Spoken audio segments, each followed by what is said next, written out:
Hi, Dr. Manjula here. Today we will discuss some of the treatment modalities used in psychiatric nursing.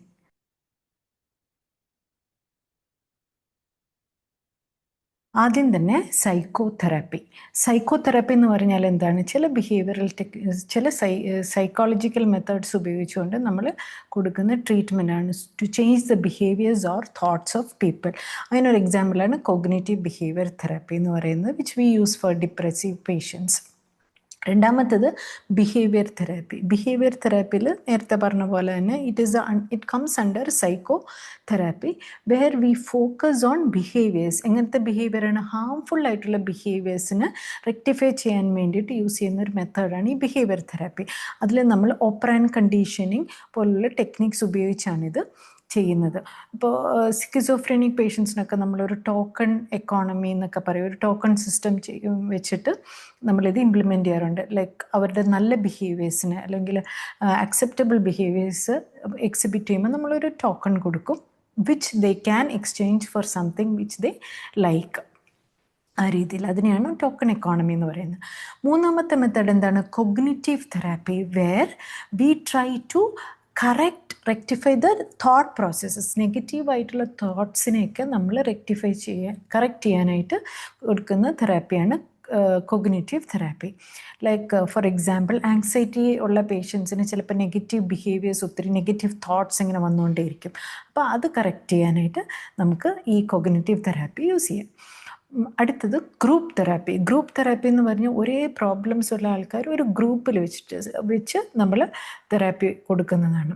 അതിൻ്റെ ഏറ്റവും best എക്സാമ്പിളാണ് alcoholic anonymous group meetings എന്ന് പറയുന്നത്. അപ്പോൾ ഇപ്പോൾ ആൽക്കഹോളിസമായിട്ട് fight ചെയ്യുന്ന ആൾക്കാരും നേരത്തെ ഇതെല്ലാം ഡി അഡിക്ഷനായി പോയ ആൾക്കാരും അവരുടെ ലൈഫ് അവരെങ്ങനെ ലീഡ് ചെയ്യുന്നു, ഇങ്ങനെയൊക്കെയുള്ള എക്സ്പീരിയൻസസ് ഷെയർ ചെയ്ത് വരുന്ന ഒരു ഗ്രൂപ്പാണ് ഈ ആൽക്കഹോളിക് അനോണിമസ് എന്ന് പറയുന്നത്. ഇതിനെയാണ് ഒരു ഗ്രൂപ്പ് തെറാപ്പി എന്ന് പറയുന്നത്.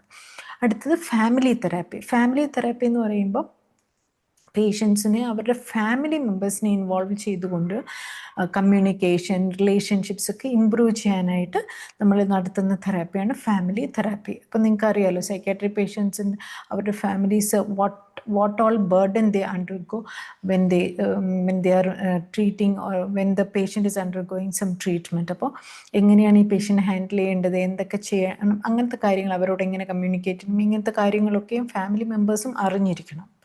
അവരെയും കൂടെ ചേർത്തുകൊണ്ട് നടത്തുന്ന തെറാപ്പിയാണ് family therapy. Like we will have sessions to reduce conflicts in the family of a bipolar patient. അതൊരു എക്സാമ്പിളാണ് ഫാമിലി തെറാപ്പിക്ക്. അടുത്ത വരുന്ന മാരിറ്റൽ തെറാപ്പി. എന്താ?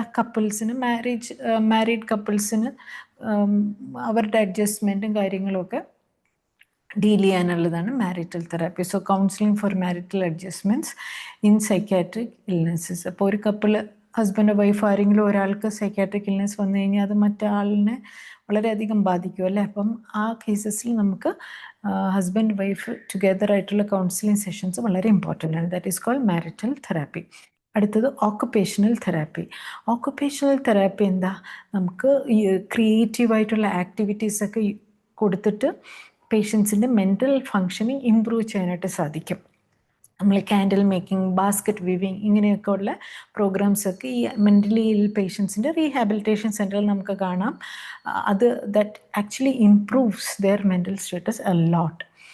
ദെൻ റെക്രിയേഷണൽ തെറാപ്പി എന്ന് പറഞ്ഞാൽ ഗെയിംസ്, ക്യാരംസ്, ചെസ്സോ അല്ലെങ്കിൽ ലൈറ്റ് ഗെയിംസ് ലൈക്ക് ക്യാരംസ് അല്ലെങ്കിൽ പെയിൻറ്റിങ്, ഇങ്ങനത്തെയൊക്കെ എന്തെങ്കിലുമൊക്കെ ഹോബീസ് അവർ പെർസ്യൂ ചെയ്യാനായിട്ട് വിടുന്നതാണ്. സോ മ്യൂസിക്, ഡാൻസ്, അതൊക്കെ. അടുത്തത് മില്യൂ തെറാപ്പി എന്ന് പറഞ്ഞാൽ എന്താ? ഇത് ഓർത്തോളെ, മില്യൂ തെറാപ്പി ഇമ്പോർട്ടൻ്റ് ആണത്. ചില ക്വസ്റ്റ്യൻ പേപ്പേഴ്സിൽ കണ്ടിട്ടുണ്ട്. അപ്പോൾ സേഫ് ആൻഡ് സപ്പോർട്ടീവ് ആയിട്ടുള്ള ഒരു സ്ട്രക്ചേർഡ് എൻവയോൺമെൻ്റ് ആണ് which helps in bringing about therapeutic benefits.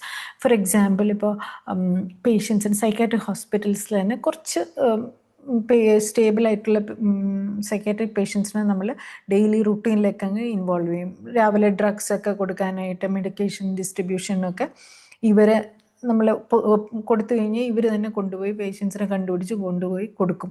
അതല്ലെങ്കിൽ മറ്റെന്തെങ്കിലുമൊക്കെ ആക്ടിവിറ്റീസ്, ഗ്രൂപ്പ് തെറാപ്പീസിലൊക്കെ ഇവർ വളരെയധികം ഇൻവോൾവ് ആവും. പിന്നെ അതുപോലെ തന്നെ ഡാൻസോ മ്യൂസിക്കോ അങ്ങനെ എന്തെങ്കിലും പ്രോഗ്രാംസൊക്കെ സൈക്കാട്രിക് ഹോസ്പിറ്റലിൽ ഉണ്ടെങ്കിൽ മൈക്ക് സെറ്റ് ചെയ്യാൻ അങ്ങനെ എല്ലാ ആക്ടിവിറ്റീസിലും ഇൻവോൾവ് ആവുന്നു. അപ്പോൾ അവിടെ നമ്മളൊരു സേഫ് ആൻഡ് സെക്യൂർ, പുറത്ത് സൊസൈറ്റി പോലെ തന്നെ അകത്ത് നമ്മളൊരു safe and secure environment, therapeutic environment അവർക്ക് ഉണ്ടാക്കി കൊടുക്കുന്നതാണ് മില്യു തെറാപ്പി എന്ന് പറയുന്നത്. അടുത്തത് ECT. ECTയിൽ എന്താണ്? നമ്മൾ വളരെ അപൂർവമായിട്ട് അത് ഉപയോഗിക്കാറുള്ളൂ. So small electric current which will trigger A brief seizure, കുറച്ച് സമയത്തേക്ക് മാത്രം ഒരു സീഷർ ട്രിഗർ ചെയ്യുന്ന രീതിയിൽ വളരെ മിനിമം ആയിട്ടുള്ള ഒരു ഇലക്ട്രിസിറ്റി പാസ് ചെയ്യുന്നത്. ഭയങ്കര സിവിയർ ഡിപ്രഷൻ, സൂയിസൈഡൽ ഐഡിയേഷൻസ് ഒക്കെ ഉള്ള ആൾക്കാരിലാണ് ഇത് ഉപയോഗിക്കുക. അടുത്തത് സൈക്കോഫാർമക്കോളജി. സൈക്കോഫാർമക്കോളജി എന്ന് പറഞ്ഞാൽ എന്താ? മെഡിസിൻസ് ആണ്, സൈക്കാട്രിക് മെഡിസിൻ്റെ യൂസേജ് ആണ് സൈക്കോഫാർമക്കോളജി എന്ന് പറയുന്നത്. ഫോർ എക്സാമ്പിൾ ഡിപ്രഷനുള്ള പേഷ്യൻസ് നമ്മൾ ആൻറ്റി ഡിപ്രസൻസ് കൊടുക്കുന്നു. അടുത്തത് relaxation therapy. Relaxation therapy stress, anxiety ഇങ്ങനത്തെ ഒക്കെ കണ്ടീഷൻസിൽ നമ്മൾ കൊടുക്കുന്നതാണ് relaxation therapy. Like progressive muscle relaxation, deep breathing techniques, ഇതൊക്കെ റിലാക്സേഷൻ തെറാപ്പിയുടെ കീഴിൽ വരും. അടുത്തത് ആർട്ട് തെറാപ്പി. ആർട്ട് തെറാപ്പി എന്ന് പറഞ്ഞാൽ patients can express their emotions through art and creativity. Like drawing helps to express the feelings especially in trauma survivors. അടുത്തത് play therapy. Play therapy കുട്ടികളിലൊക്കെ അവർ കളിക്കുന്നത് വെച്ചിട്ട് തന്നെ നമുക്ക് ഒബ്സർവ് ചെയ്ത് കഴിഞ്ഞാൽ അവരുടെ പ്രശ്നങ്ങൾ നമുക്ക് മനസ്സിലാവും. അതുപോലെ we can use that to treat children. So dolls and toys will be used to help abuse children express their feelings. അടുത്ത ഹിപ്നോതെറാപ്പി. ഹിപ്നോതെറാപ്പിയിൽ നമ്മൾ ഹിപ്നോസിസ് യൂസ് ചെയ്യുന്നു. എന്തിനാ? സബ് കോൺഷ്യസ് മൈൻഡിലോട്ട് ഇറങ്ങിച്ചെന്ന് ട്രീറ്റ്മെൻറ്റ് നടത്താനായിട്ട്. അപ്പോൾ ഫോബിയ, സ്മോക്കിംഗ് സെസേഷൻ ഇങ്ങനത്തെ ഒക്കെ കാര്യങ്ങളിൽ നമുക്ക് വി ക്യാൻ യൂസ് ഹിപ്നോതെറാപ്പി. അടുത്തത് മ്യൂസിക് തെറാപ്പി. മ്യൂസിക് തെറാപ്പി എന്ന് പറഞ്ഞാൽ വി യൂസ് മ്യൂസിക്, പല പല രാഗങ്ങൾ, പല പല വൈബ്രേഷൻസിലുള്ള music can be used to promote emotional and mental well-being. Calming നേച്ചറുള്ള മ്യൂസിക്കൊക്കെ ആങ്സൈറ്റിയിലൊക്കെ നല്ല ഇഫക്റ്റ് കൊടുക്കാറുണ്ട്. Next is psychoeducation. Psychoeducation എന്ന് പറഞ്ഞാൽ എന്താ? നമ്മൾ എഡ്യൂക്കേറ്റ് ചെയ്യുക മെൻ്റൽ ഇൽനെസ്സിനെ പറ്റിയും അതിൻ്റെ മാനേജ്മെൻറ്റിനെ പറ്റിയും അതിൻ്റെ റീഹാബിലിറ്റേഷനെയൊക്കെ പറ്റി പേഷ്യൻസിനെ അവരുടെ ഫാമിലീസിനെയൊക്കെ എഡ്യൂക്കേറ്റ് ചെയ്യുന്നതാണ് psycho education.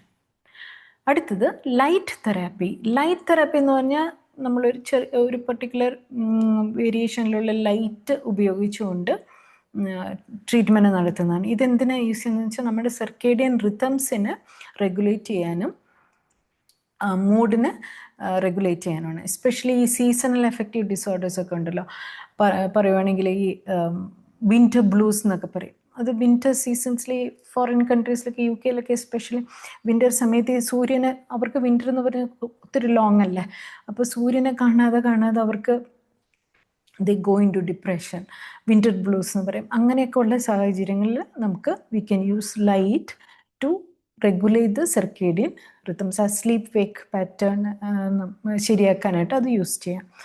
So that is used for seasonal affective disorder and depression. അടുത്തത് സെക്ലൂഷൻ. സെക്ലൂഷൻ എന്ന് പറഞ്ഞാൽ എന്താ? മാറ്റി നിർത്തുക എന്നുള്ളതാണ്. ഐസൊലേറ്റിംഗ് പേഷ്യൻസ് ഭയങ്കര പ്രശ്നം ഉണ്ടാക്കുന്ന അല്ലെങ്കിൽ സെൽഫ് ഹാം അല്ലെങ്കിൽ മറ്റുള്ളവർക്ക് ഹാം ഉണ്ടാക്കുന്ന പേഷ്യൻസിനെയൊക്കെ നമ്മൾ ഐസൊലേറ്റ് ചെയ്ത് ഒരു കൺട്രോൾഡ് റൂമിൽ വെക്കുന്നതാണ് സെക്ലൂഷൻ എന്ന് പറയുന്നത്. റെസ്ട്രെയിൻറ്റ് എന്ന് പറഞ്ഞാൽ എന്താ? കെട്ടിയിടുക എന്നുള്ളതാണ്. Physically you are restricting a patient's movement so that to ensure safety. അവർ ഭയങ്കര വയലൻ്റാകുമ്പോൾ അവർ ദേ ആർ ഹാമിങ് themselves and others also. So അങ്ങനെയുള്ളവർക്ക് നമ്മൾ physically we have to restrain them. അടുത്തത് ആക്ടിവിറ്റി തെറാപ്പി. ആക്ടിവിറ്റി തെറാപ്പി എന്ന് പറഞ്ഞാൽ creative and recreational activities are used to enhance emotional and physical wellbeing. പല പല ആക്ടിവിറ്റീസ് ഉപയോഗിച്ചുകൊണ്ട് നമുക്കത് ചെയ്യാം. Then crisis intervention. Crisis intervention എന്ന് പറഞ്ഞാൽ എന്താ? ഒരു സൈക്കോളജിക്കൽ എമർജൻസി ഉണ്ട്. നമ്മൾ സാധാരണ മെഡിക്കൽ എമർജൻസി ഒക്കെ പറയുന്ന പോലെ തന്നെ സൈക്കോളജിക്കൽ എമർജൻസിയിൽ നമ്മൾ പെട്ടെന്ന് കൊടുക്കുന്ന ഒരു ഷോർട്ട് ടേം ഹെൽപ്പാണ് ക്രൈസിസ് ഇൻ്റർവെൻഷൻ എന്ന് പറയുന്നത്. So that's about the different therapies that we use in psychiatric nursing.